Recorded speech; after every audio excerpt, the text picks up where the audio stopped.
But at 5:03, we here at 7 Eyewitness News want to guide you through the many challenges of this pandemic with Rebound Buffalo. It is our commitment to helping you get back to work, make ends meet, manage the pressure, and also make sure that people in power are doing what's right. This morning, we're looking at how you can go about saving money these days, regardless of your employment status. And all new this morning, 7 Eyewitness News reporter Jeff Slauson making ends meet with tips to get that job done.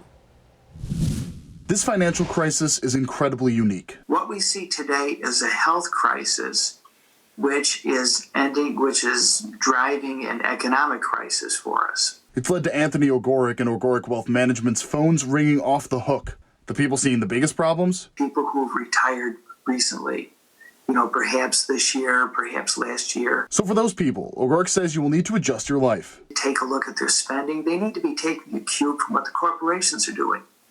What they're doing is looking at headcounts.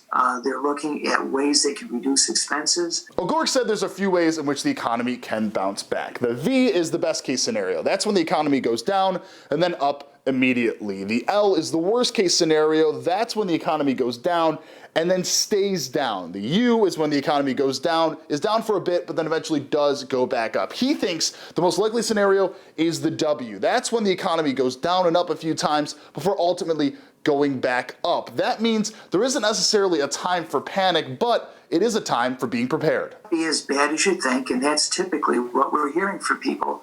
But you do need to know what you own. You do need to understand it.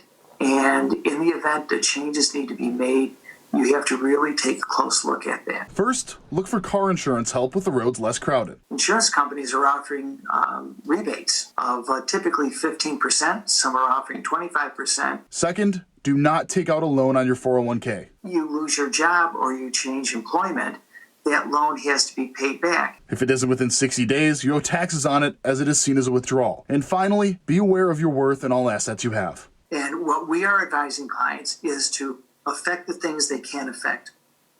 Look at your accounts, understand what you've got. Jeff Slauson, 7 Eyewitness News.